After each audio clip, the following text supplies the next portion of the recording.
Today we are going to see the our remaining part of environment. वो हम देखते हैं। किसी का कोई डाउट वगैरह रिगार्डिंग इससे पहले जितने सेशंस में उस सिलसिले में कोई डाउट है तो वो भी आप पूछ सकते हैं। ठीक है, एक ब्रीफली मैं रिवाइज करा देता हूँ, मतलब सिर्फ टर्म्स बता देता हूँ हमने क्या क्या कल देखा था। कोरल रीफ से हमने स्टार्ट किया था कल। कोरल रीफ, कोरल रीफ मतलब mutualistic relationship between coral polyp and algae, green algae रहती। देन कोरल रीफ के लिए आइडियल कंडीशन क्या चाहिए, कितना टेम्परेचर चाहिए, कितनी सैलिनिटी चाहिए, सेडिमेंटेशन चाहिए नहीं।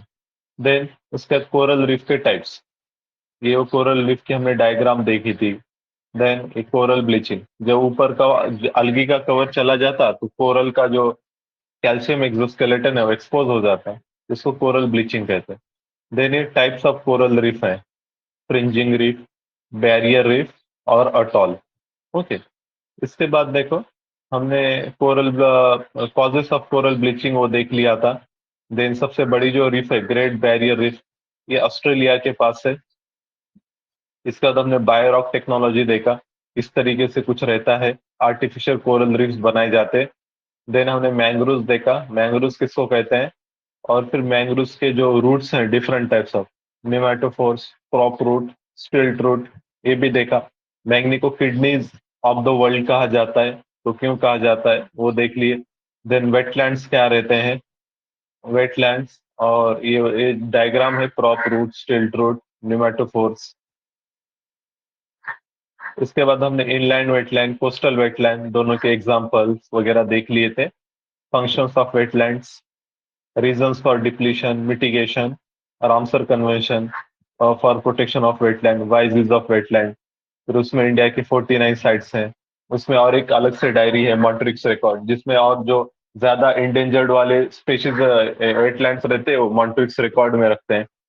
ओके, फिर ये सारा हो गया। फिर उसके बाद ये वाला जो पार्ट था टेरिस्टेरियल इकोसिस्टम, ये हमें ज्योग्राफी में ऑलरेडी हम कवर कर चुके थे, इसलिए हम इसको देखा नहीं।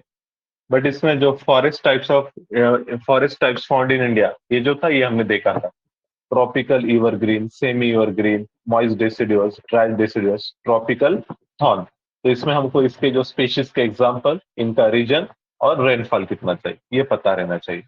देन हमने बायोडायवर्सिटी, उसको कैसे काउंट किया जाता है, genetic, species diversity, ecosystem diversity, वो देख लिए। देन स्पेशीज रिचनेस और स्पेशीज इवननेस, इसमें क्या डिफरेंस रहता है। Then alpha diversity, beta diversity, gamma diversity, ये क्या रहता है वो भी हमने देख लिए थे, अल्फा बीटा गैमा। और उसके बाद फिर हमने देखा कि बायोडायवर्सिटी कंजर्वेशन के डिफरेंट स्ट्रेटेजी, जिसमें इन सिटू भी आएंगे, एक्स सिटू भी आएंगे। इन सिटू मतलब इन नेचुरल हैबिटेट, और एक्स सिटू मतलब आर्टिफिशियल इन्वायरमेंट में। तो नेचुरल इन सिटू जो रहता है, नेशनल पार्क है, वाइल्ड लाइफ सेंचुरी है, conservation reserves, community reserves, then biosphere reserves, ये सारे आएंगे।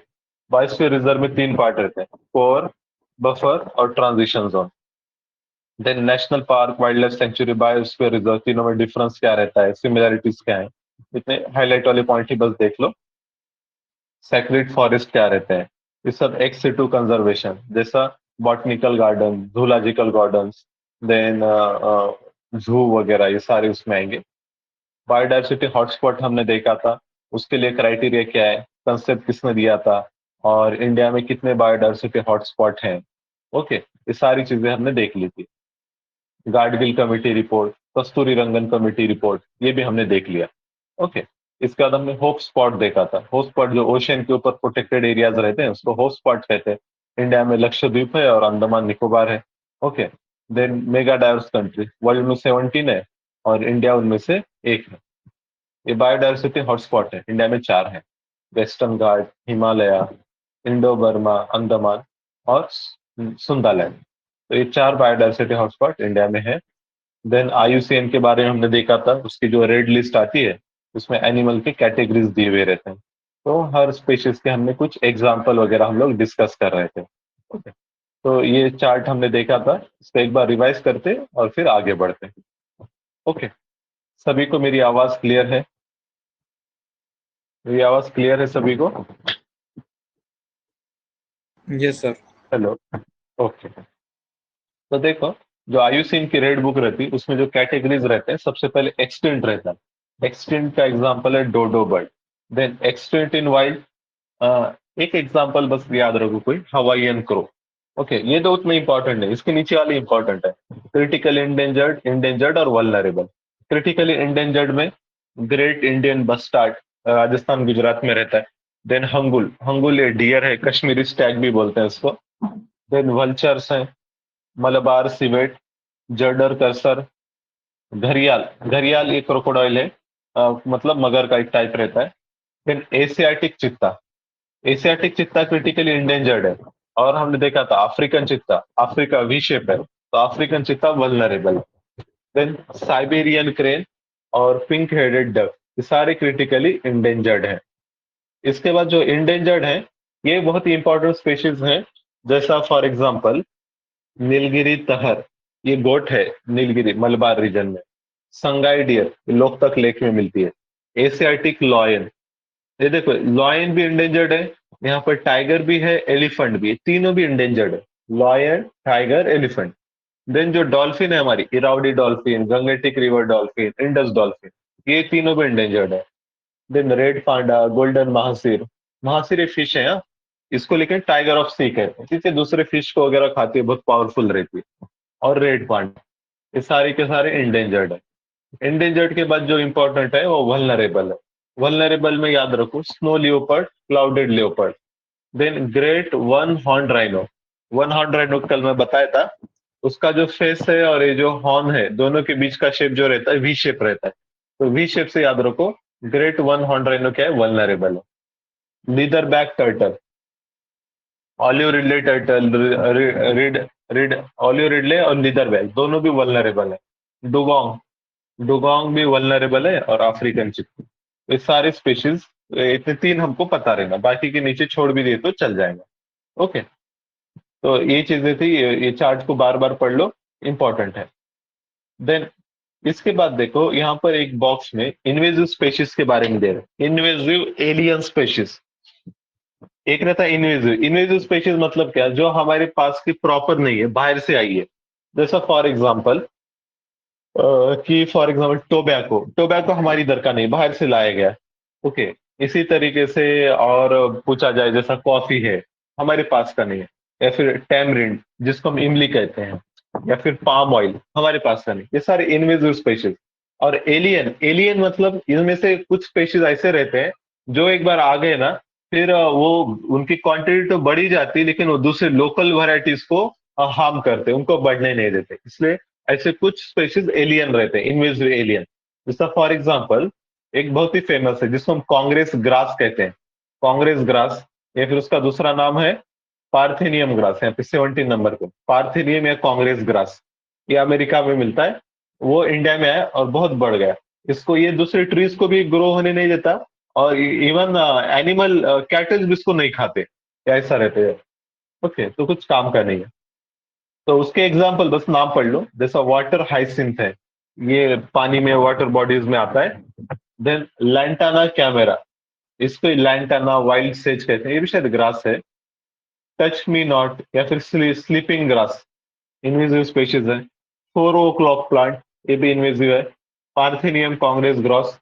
देन प्रोजिपस जुलिफेरा, ओके, ये भी है। और टाउन सेंड ग्रास बोलते हैं, इसको छोड़ दो, ये दो तीन नाम बस याद रखो। ओके, अब इसके बाद इन्वेजिव स्पेशीज हमने देख लिए कुछ खास। देन इन्वायरमेंटल पोल्यूशन के ऊपर यहाँ पे हमको देखना है। ओके, पोल्यूशन मतलब क्या होता है, जो नेचुरल इकोसिस्टम है, सॉइल वाटर एयर, इसमें पोल्यूटेंट की एडिशन हो जाना मतलब पोल्यूशन। तो पोल्यूटेंट, उसके टाइप्स क्या रहते हैं, प्राइमरी पोल्यूटेंट है, सेकेंडरी पोल्यूटेंट है। प्राइमरी पोल्यूटेंट मतलब जो डायरेक्टली मतलब तैयार होते हैं या इन्वायरमेंट में इजेक्ट होते हैं।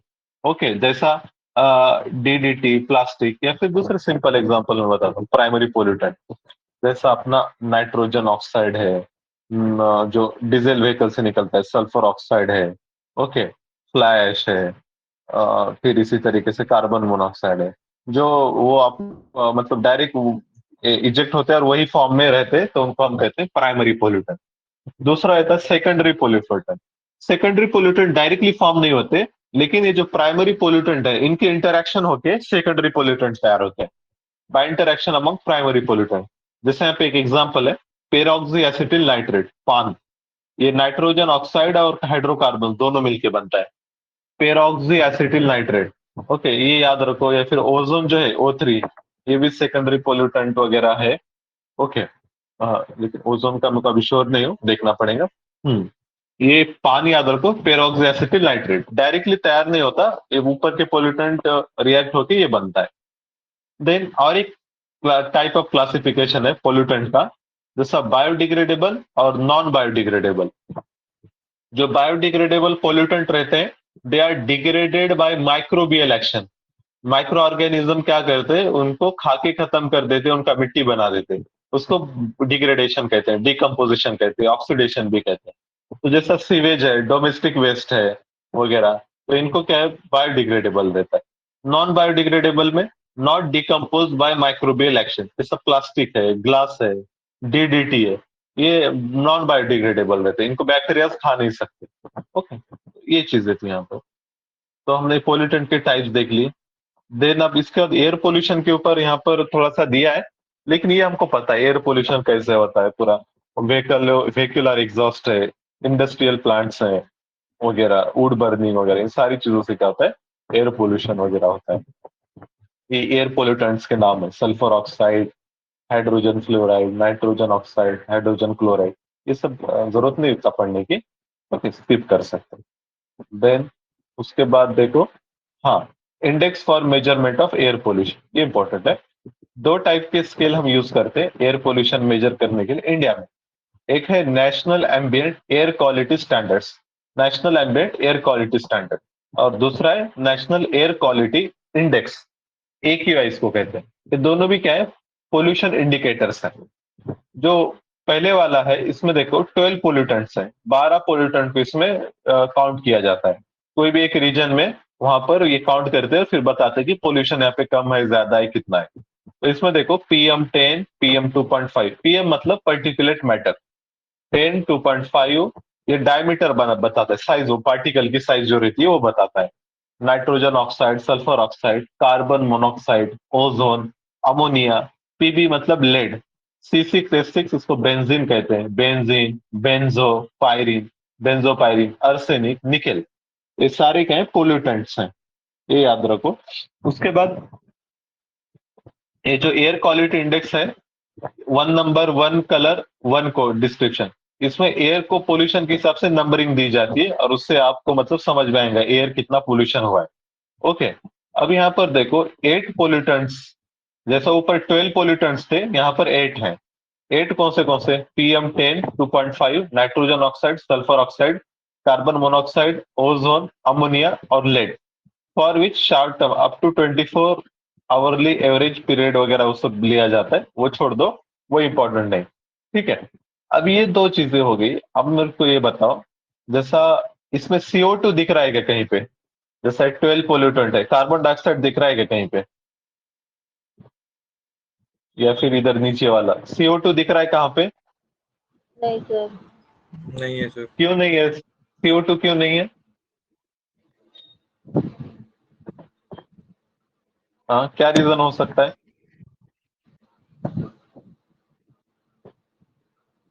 Carbon dioxide is not a pollutant, याद रखो, कार्बन डाइऑक्साइड नेचुरली प्रेजेंट रहता है। Okay, CO2 is not a pollutant, उससे एयर का पोल्यूशन नहीं होगा। But CO2 is a green house gas, green house gas मतलब उससे ग्लोबल वार्मिंग हो रही है, वो बात अलग है। म्यूट कर देना किसी का, अगर अनम्यूट हो तो, नॉइज आ रहा है। ओके, CO2 क्या है, CO2 is not a pollutant, याद रखो, CO2 is not a pollutant. इससे कोई भी पोल्यूशन की स्केल रही ना, उसमें CO2 नहीं रहता है। ओके, क्योंकि CO2, हाँ, लेकिन CO2 ग्लोबल वार्मिंग गैस है, लेकिन ग्लोबल वार्मिंग का ये मतलब ये नहीं कि मतलब वो पोल्यूशन भी करे। तो CO2 ऐसा है जो ग्लोबल वार्मिंग करता है पर पोल्यूशन नहीं करता, याद रखो। उसके बाद ये पब्लिश कौन करता है, जैसे national ambient air quality standards हैं, या फिर एयर क्वालिटी इंडेक्स है, तो बोथ नेक्स और AQI are publish by CPCB। Central pollution control board, ये एक बॉडी है, अथॉरिटी इंडिया में, वो इसको पब्लिश करके, सेंट्रल पोल्यूशन कंट्रोल बोर्ड। ये याद रखो, सीपीसीबी जो है, it is a statutory body, याद रखना। सीपीसीबी ये जो है, it is a statutory body establish under which act? Establish under CPCB का जो एक्ट है वो है वाटर एक्ट 1974। Water act 1974। और दूसरा जो है, इसको एक है बनाए कौन से एक्ट में, और दूसरा और एक क्वेश्चन आता है, इसको पावर कौन से एक्ट में मिलता है? और जो पावर है वो सीपीसीबी को power under air act 1981। Okay, ये दो एक्ट याद रखना, वाटर एक्ट 74 और एयर एक्ट। पावर पूछा तो एयर एक्ट। ओके, फिर यहाँ पे नीचे एयर एक्ट के बारे में थोड़ा सा दिया है, air prevention and control of pollution act 1981। इसका ऑब्जेक्टिव क्या था? The main objective of this act are to improve the quality of air and to prevent, control and abate air pollution in the country. Abate मतलब कम करना, air pollution कम करने के लिए इसको लाया गया था, एयर एक्ट 1981 को। ओके, देन इसके बाद देखो और कुछ इंपॉर्टेंट है एयर एक्ट में। हाँ, जैसा इन्वायरमेंट में एयर पोल्यूशन हो रहा है आउटर इन्वायरमेंट में, आउटडोर इन्वायरमेंट में, इसी तरीके से indoor air environment, air pollution भी होता है, तो घर के अंदर भी, चार दीवारी के अंदर घर में, तो उसको इंडोर एयर पोल्यूशन कहते हैं। इंडोर एयर पोल्यूशन किससे होता है? जैसा डस्ट है, डर्ट है और gases in air inside a building. Okay, तो उसको कहते हैं, उससे इंडोर एयर पोल्यूशन होता है। ओके, याद रखना। देन इसके बाद देखो फ्लाई ऐश, इसके ऊपर भी क्वेश्चन पूछा जाता है, फ्लाई ऐश क्या रहती है? फ्लाई ऐश नाम से गेस कर सकते हैं, आपने कोई चीज बर्न किया, फिर उसके बाद उसकी ऐश निकल के चले जा रही है एटमॉस्फेयर में, एयर में, तो उसको फ्लाई ऐश कहते हैं। तो जनरली कब होता है? Fly ash byproduct from burning of coal in electric generating plants. जो थर्मल प्लांट्स रहते हैं उसमें कोल बर्न करते हैं हम, तो कोल जब बर्न करते हैं तब फ्लाई ऐश वहां से निकलती है। फ्लाई ऐश मतलब उड़ने वाली ऐश, एक रहती है जो सेटल होती है काले कलर की, एक उड़ एटमॉस्फेयर में चली जाती है। तो फ्लाई ऐश में क्या चीजें रहती है? देखो, एक कंपोजिशन इंपॉर्टेंट है, silicon dioxide, aluminium oxide, ferric oxide और कैल्शियम ऑक्साइड, ये बहुत सारी चीजें हैं। वो क्या बोलेगा स्टेटमेंट में? Fly ash consist of only aluminium oxide. तो ये सही रहेगा कि गलत रहेगा statement? Fly ash consist of only aluminium oxide, तो सही है कि गलत है स्टेटमेंट? बोलो, रिप्लाई दो जल्दी से। गलत है सर। गलत है सर। ओके, और अगर मैं ऐसा कहूं, fly ash consist of aluminium oxide, अब ये गलत रहता है, सही रहता है? करेक्ट सही है है सर। सर। हाँ, ये सही रहेगा, ओनली नहीं बोल रहा है यहाँ पे, बस जनरल बोल रहा है, वो तो है ना। ओके, बहुत सारी चीजें उसमें से एक तो एल्यूमिनियम ऑक्साइड है। ओके, ठीक है, इसलिए रीड करते हो ध्यान से रीड करना। देन ग्रीन एजी प्रोजेक्ट, ये बस नाम याद रखो, ग्रीन एजी, ग्रीन मतलब इन्वायरमेंट फ्रेंडली, और एजी मतलब एग्रीकल्चर। एग्रीकल्चर को क्या करना है? इन्वायरमेंट फ्रेंडली सस्टेनेबल एग्रीकल्चर करना है, उसके लिए स्कीम लाई गई green AG project, sustainable land and water management. Okay, बस वही नाम याद रखो, वो किससे रिलेटेड है वगैरह पूछेगा। इसी तरीके से अब वाटर पोल्यूशन के ऊपर यहाँ पे मतलब दिया गया डिस्कशन, वाटर पोल्यूशन के टाइप्स, उसको मतलब वाटर पोल्यूशन को कम कैसे काउंट किया जाएगा, इफेक्ट क्या है, रेमेडीज क्या है, पूरी जनरल चीज है, इसलिए हम इसको स्किप करते हैं। ओके, लेकिन वाटर पोल्यूशन की वजह से जो डिसीजेस होते हैं ना, ये इंपॉर्टेंट है। जैसा ब्लैक फुट डिसीज, वो बोलेगा ब्लैक फुट डिसीज किससे होता है? तो याद रखो, आर्सेनिक पोल्यूशन, अगर वाटर में आर्सेनिक चला जा रहा है तो उससे ब्लैक फुट डिसीज होगा। ओके, एस्बेस्टोसिस, एस्बेस्टोस पानी में चला गया, ये मेटल एलिमेंट है। ये ब्लू बेबी सिंड्रोम, याद रखो, ब्लू बेबी, आंखें ब्लू कलर की हो जाती है, लेकिन ये डिसीज है, डिसीज की वजह से। नाइट्रेट पोल्यूशन हो गया वाटर में, तो ये होता है। देन आयोडीन, आयोडीन पोल्यूशन हो गया तो थायराइड को डैमेज होता है। ओके, इताई इताई डिसीज या आउच आउच डिसीज, इताई इताई ये कैडमियम की वजह से होता है। देन मिनामाटा, मिनामाटा डिसीज ये होता है मर्क्यूरी पोल्यूशन, मर्क्यूरी जो थर्मामीटर में वगैरह रहता ना उसकी वजह से डिसीज होता है मिनामाटा। ब्लैक लंग डिसीज, इसको न्यूमोकोनियोसिस भी कहते हैं। ब्लैक लंग डिसीज इतना ही याद रखो, ब्लैक लंग ये कब होता है? ये माइनर्स जो माइनिंग वगैरह करते हैं ना उनको होता है, जहाँ पे कोल माइंस वगैरह रहते हैं, कोल उनके अंदर बॉडी में चला जाता है उसकी वजह से। देन सिलिकोसिस, सिलिकोसिस ये सिलिका बॉडी के अंदर जाने की वजह से होता है। देन योकोइची अस्थमा बोलते हैं, ये सल्फर ऑक्साइड से होता है। ये ऊपर की तीन चार भी याद रख लिए तो काफी है। ओके, तो ये इंपॉर्टेंट है डिसीज। आप मुझको एक चीज बताओ, जैसा अभी हमने देखा था पर्टिकुलेट मैटर 10 और दूसरा है 2.5, दोनों में ज्यादा डेंजरस कौन सा है ह्यूमंस के लिए? PM 2.5, ओके, क्यों? क्योंकि ये आसानी से हमारे लंग्स में इंटर कर सकता है। हाँ गुड, क्योंकि इसकी देखो ये मैं अभी बोला था 10 और 2.5 के साइज है, जितनी छोटी साइज रहेंगे उतनी आसानी से हमारे बॉडीज में चला जाएगा। तो 2.5 आसानी से लंग्स तक जा सकता है, इससे डिसीज हो सकता है। ओके, तो PM 2.5 more dangerous than PM 10। Okay, ठीक है। अब इसके बाद देखो वाटर, वाटर का एक्ट है 1974 का, तो एक्ट का ईयर याद रखो, पढ़ने की जरूरत नहीं। और वाटर एक्ट में हमने सेंट्रल पोल्यूशन कंट्रोल बोर्ड बनाया था। ओके, इसके बाद क्या करना है? हाँ, यहाँ पे वाटर पोल्यूशन को कम करने के लिए खासतौर पे ओशन में जो हो रहा है उसके लिए कुछ कन्वेंशन है, वो याद रखो। जैसा एक मार्पोल कन्वेंशन है, ये क्या रहता है? मतलब इसका डिटेल में पढ़ने की कुछ भी जरूरत नहीं, बस मार्पोल क्या है? मार्पोल कन्वेंशन आप याद रखना, ओशन पोल्यूशन कम करने के लिए 1973 में आया था ये। और एक लंदन कन्वेंशन, ये भी to reduce marine pollution, water pollution, oceanic pollution, सारी चीजें आगे। लंदन पोल्यूशन, मार्पोल, और एक आता है,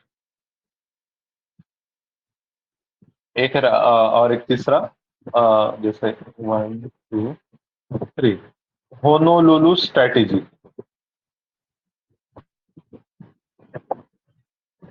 ये भी मरीन पोल्यूशन कम करने के लिए, प्लास्टिक वेस्ट कम करने के लिए है। तो ये तीन चीज नाम याद रखना मरीन पोल्यूशन को कम करने के लिए।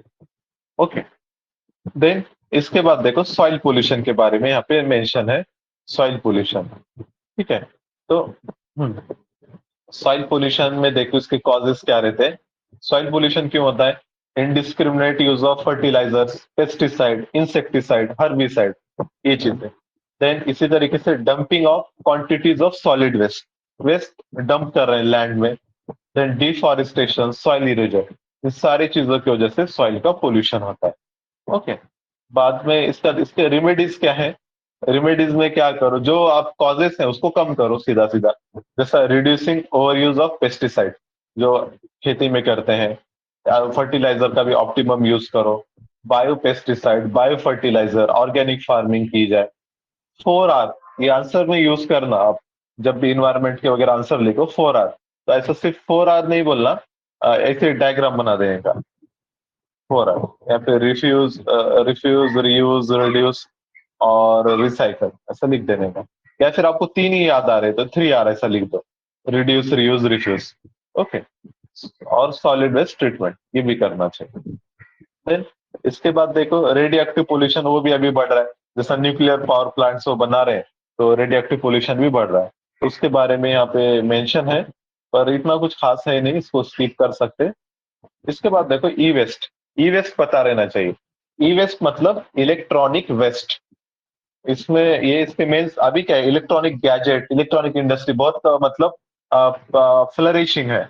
जैसा हम सारी चीजें हमारी इलेक्ट्रॉनिक होते जा रही, कंप्यूटर, घर में जैसा वॉशिंग मशीन है, फ्रीजर है, टीवी है, स्मार्टफोन है, तो इनका जब यूज हो गया, खराब हो गए तो इसको डिस्पोज करते हैं। पर इसमें क्या रहते हैं, बहुत सारे मेटल्स रहते हैं, एलिमेंट्स रहते हैं, जो अगर इन्वायरमेंट में मिक्स हो गए तो उससे ह्यूमन हेल्थ को मतलब डैमेज हो सकता है, थ्रेट हो सकती है। तो इसका मैनेजमेंट करना जरूरी है, इसी को हम ई वेस्ट कहते हैं, ई वेस्ट मैनेजमेंट। ओके, तो इसमें पोल्यूटेंट्स क्या क्या रहते हैं ई वेस्ट में? Lead, cadmium, mercury, chromium, barium, brominated flame retardants, beryllium. नाम पढ़ लो, याद रखने की जरूरत नहीं है। देन इसके बाद देखो, ये ई वेस्ट के बारे में कुछ ज्यादा कुछ है नहीं।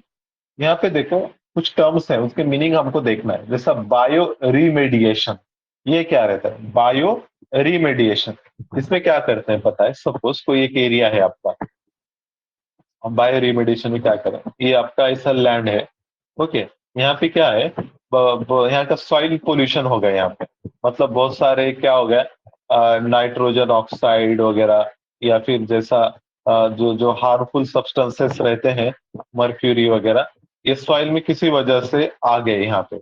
अब ये निकालना है, तो निकालेंगे कैसे? तो उसका एक तरीका है बायो रिमेडिएशन। बायो रिमेडिएशन में क्या करते हैं, जैसे माइक्रो ऑर्गेनिज्म, यहाँ पे कुछ माइक्रो ऑर्गेनिजम्स रहते हैं स्पेशल टाइप के, तो वो यहाँ पे उनको मतलब उनकी ग्रोथ कराते हैं। ये ऐसे माइक्रो ऑर्गेनिज्म है जो मतलब मर्क्यूरी, नाइट्रोजन ऑक्साइड इनको खा लेते हैं और इनको ब्रेकअप करते हैं। मतलब मर्क्यूरी को कोई यूज,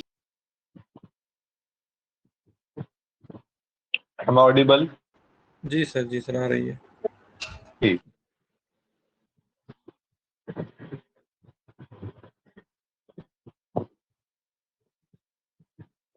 हाँ, हम अभी जो डिस्कस कर रहे थे बायो रिमेडिएशन क्या रहता है। तो बायो रिमेडिएशन में जैसा आपका कोई लैंड है या वाटर बॉडी है, तो वहां पे आप क्या कर रहे हैं? वहां पे पोल्यूटेंट्स ऐड हो गए, आपको पोल्यूटेंट को निकालना है, तो आप वहां पे क्या किए? माइक्रो ऑर्गेनिज्म का यूज कर रहे हैं। माइक्रो ऑर्गेनिजम्स, ये स्पेशल टाइप के माइक्रो ऑर्गेनिज्म है जो ये पोल्यूटेंट को कंज्यूम करते हैं और उनको लेस हार्मफुल फॉर्म में कन्वर्ट करते हैं। तो ऐसे माइक्रो ऑर्गेनिज्म का यूज करके पोल्यूशन कम कराना, पोल्यूटेंट को निकाल देना, उसी को हम क्या कहते हैं? बायो रिमेडिएशन कहते हैं। ओके, इसमें जैसा आप बैक्टीरिया यूज कर सकते हैं, फंगाई यूज कर सकते हैं। ओके, या फिर और एक तरीका है इसका, माइक्रो ऑर्गेनिज्म के बजाय आपने क्या यूज किए? वहां पर प्लांट्स यूज किए। कुछ स्पेशल टाइप के प्लांट्स भी रहते हैं जो क्या करते हैं, सॉइल में से, वाटर में से पोल्यूटेंट एब्सॉर्ब कर लेते हैं और लेस कन्वर्टिबल फॉर्म में उसको मतलब ये कर देते, कन्वर्ट करते, स्टोर करते। तो उसको अगर प्लांट्स अगर आप यूज कर रहे हैं तो उसको हम क्या कहेंगे? Phyto remediation. फाइटो रिमेडिएशन, याद रखना, फाइटो रिमेडिएशन। और अगर आप माइक्रो ऑर्गेनिज्म यूज कर रहे हैं तो उसको हम कहते हैं बायो रिमेडिएशन। ओके, याद रहेंगे ये दो टर्म? ये आए समझ में? जी सर। हाँ, ठीक है। तो यही टर्म्स थे जो आपको समझाना था। देन इसके बाद देखो, हाँ, अब आगे आते हैं प्लास्टिक पोल्यूशन। प्लास्टिक पोल्यूशन क्या रहता है? The plastic waste constitute two major categories of plastic, thermoplastic और थर्मोसेट प्लास्टिक। ओके, ये दो टाइप के क्या रहते हैं प्लास्टिक? प्लास्टिक दो टाइप के रहते हैं, थर्मोप्लास्टिक, थर्मोसेट। ओके, नाम से आप गेस कर सकते हैं। थर्मोप्लास्टिक को आप हीट करके फिर से उनको रिमोल्ड कर सकते हैं, उसको दूसरे फॉर्म में कन्वर्ट कर सकते हैं। पर थर्मोसेट क्या है, उसको मतलब कितना भी हीट करो वो चेंज नहीं होगा, उसको आप रीयूज नहीं कर सकते। तो उसके पहले डायग्राम देखो, तुमको समझ में आएगा। ओके, जैसा फॉर एग्जांपल थर्मोप्लास्टिक मतलब अपना नॉर्मल प्लास्टिक, इनको तुम कितने बार भी मेल्ट कर सकते हैं। और जो थर्मोसेट है ना, जैसे ये कंप्यूटर के पिन्स वगैरह आपने देखे होंगे, वो one shape can not be melted, उनको मेल्ट नहीं किया जा सकता। या फिर और भी एग्जांपल है थर्मोसेट के, ये जो कंटेनर्स वगैरह रहते प्लास्टिक के, या फिर ये कटलरी वगैरह, ये सारे कप्स वगैरह, ऐसे ये सारे प्लास्टिक्स के जो रहते हैं, एक है थर्मोसेट है। और थर्मोप्लास्टिक मतलब ऐसी चीजें, या फिर अपना कैरी बैग हो गया, या जितने भी प्लास्टिक के चेयर्स हो गया जो सिंपल प्लास्टिक रहता है, उसको थर्मोप्लास्टिक कहते हैं। इसके ऊपर यूपीएससी में तो क्वेश्चन आते हैं, क्वेश्चन सिंपल आते हैं, बस वो दो तीन एग्जांपल देगा प्लास्टिक के नाम के और बोलेंगे इसमें से कौन सा थर्मोसेट है या फिर थर्मोप्लास्टिक कौन सा है। तो देखो थर्मोप्लास्टिक कौन सा है? Thermoplastics are recyclable plastic which include, दो तीन नाम याद रखो थर्मोप्लास्टिक के, जैसा polyethylene terephthalate, okay, polyethylene terephthalate, इसको पीईटी भी कहते हैं, थर्मोप्लास्टिक है। Okay, then polyvinyl chloride, PVC pipe वगैरह आपने सुना होगा। देन पॉलीथिलीन, जो अपनी कैरी बैग वगैरह जिससे बनाते हैं। ये 2-3 नाम याद रखो, पीवीसी, पॉलीथिलीन, पॉलीएथिलीन और polyvinyl chloride. Then thermoset, thermoset क्या रहता है, एक बार उनको मतलब शेप कर दिए तो बाद में रिमॉडिफाई नहीं कर सकते। इसमें जनरली कौन रहते हैं, मेलानिन, फॉर्मल्डिहाइड, जनरली अल्डिहाइड नाम कॉमन है इसमें, formaldehyde, phenol formaldehyde, silicon, urea formaldehyde. तो इसमें कीवर्ड याद रखो फॉर्मल्डिहाइड। अगर फॉर्मल्डिहाइड दिखा तो आप क्या टिक करना, इट इज थर्मोसेट। ओके, याद रखो, ये 2-3 नाम थोड़ा सा याद रख लो बस। इसके बाद प्लास्टिक वेस्ट मैनेजमेंट के लिए इंडिया में अपने खुद के रूल्स हैं, जिसको हम बोलते हैं प्लास्टिक वेस्ट मैनेजमेंट रूल। ये आए 2016 में, इसको अमेंड किया गया 2018 में, और अभी रिसेंट में शायद 2020 में भी इसको अमेंड किया। ओके, देन इसमें हर साल नए नए प्रोविजन ऐड होते हैं। जैसा 16 में क्या बोला गया था, मिनिमम थिकनेस जो रहती है प्लास्टिक कैरी बैग की, उसको 40 से बढ़ा के 50 करो।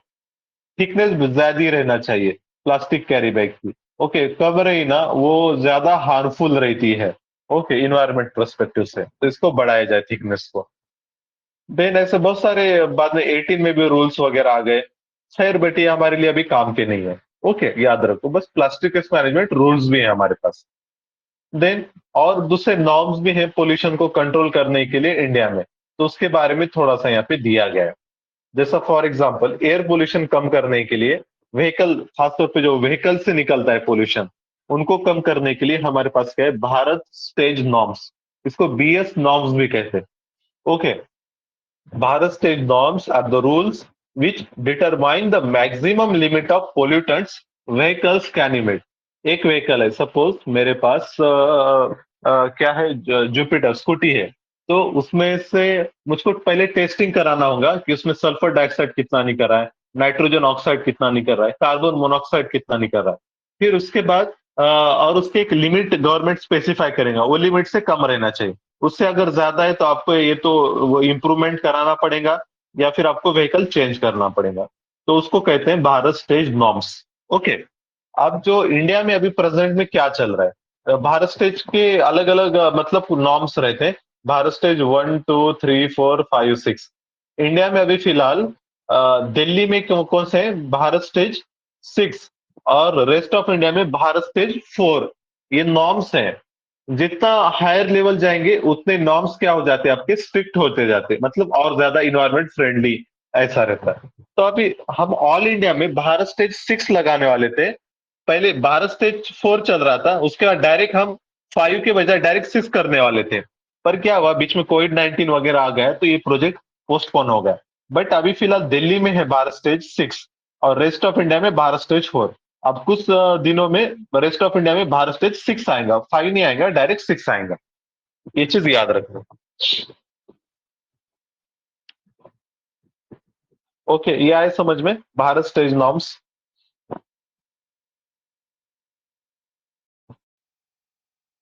जी सर, आ गया। वो कभी ट्रैफिक पुलिस ने पकड़ा होगा आपको, तो वो पूछता है, देखो पीयूसी, पीयूसी है क्या बोल रहे। ओके, पीयूसी यही रहता है भारत स्टेज, वो चेक करते हैं।